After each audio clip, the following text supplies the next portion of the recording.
खानापूर येथे जानकीबाई आदिक माध्यमिक व उच्च माध्यमिक विद्यालयाचे वार्षिक स्नेहसंमेलन उत्साहात संपन्न. खासदार गोविंदराव आदिक शिक्षण संस्थेच्या जानकीबाई आदिक माध्यमिक व उच्च माध्यमिक विद्यालय खानापूर येथे वार्षिक स्नेहसंमेलन मोठ्या उत्साहात आणि आनंदी वातावरणात पार पडले.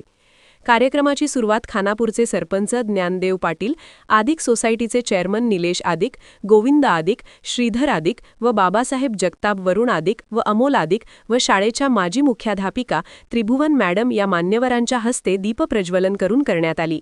यानंतर महाराष्ट्र राज्याचे उपमुख्यमंत्री अजितदादा पवार यांना भावपूर्ण श्रद्धांजली अर्पण करण्यात आली. स्नेहसंमेलनात शालेय विद्यार्थ्यांनी विविध नृत्य, गीत व नाट्यप्रयोग सादर करत उपस्थितांची मने जिंकली. ग्रामीण भागातील विद्यार्थ्यांनी सादर केलेल्या कलागुणांनी प्रेक्षकांकडून भरभरून दाद मिळवली.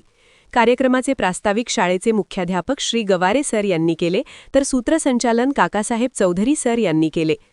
कार्यक्रमाचे प्रमुख पाहुणे व सोसायटीचे चेअरमन निलेश आदिक यांनी आपल्या मनोगतात ग्रामीण भागातील सर्वसाधारण कुटुंबातील विद्यार्थ्यांनी सादर केलेल्या दर्जेदार सांस्कृतिक कार्यक्रमाचे कौतुक केले. तसेच शिक्षक व विद्यार्थ्यांचे आभार मानून भविष्यातही अशाच प्रकारे शाळेचे व गावाचे नाव उज्ज्वल करावे अशा शुभेच्छा दिल्या. या कार्यक्रमात संस्थेचे आजी-माजी मुख्याध्यापक, शिक्षक व शिक्षिकेतर कर्मचारी मोठ्या संख्येने उपस्थित होते. विशेषतः शाळेच्या माजी मुख्याध्यापिका त्रिभुवन मॅडम यांची उपस्थिती लक्षवेधी ठरली. तसेच गावातील ग्रामस्थ व महिला वर्गाची उपस्थिती उल्लेखनीय होती. कार्यक्रम यशस्वी करण्यासाठी शाळेचे शिक्षक Salve sir, Pathak sir, Sasane sir, Gavit sir, Dandage sir तसेच Khapke madam, Sagam madam, Mane madam, Tachbire madam, Adik madam, Gadhe madam यांनी विशेष परिश्रम घेतले. इंडिया सुपर न्यूज मराठीसाठी खानापूर प्रतिनिधी इसाक शेख.